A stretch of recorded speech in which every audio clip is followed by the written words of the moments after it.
Masaya po mag-aaral kasi marami mababait na teachers and marami rin pong magagalang na students, as in makita nyo po talaga yung discipline po.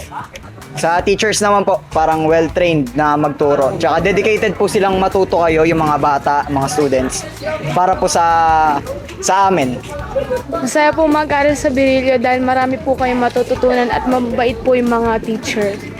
Kahit po maliit lang po yung Virgilio, marami pong activities at madami extracurricular activities na pinapagawa po sa amin, which is nakakatulong po para mag-improve po yung academic namin. Maraming mababait na kaibigan, tapos magaling magturo yung mga teacher.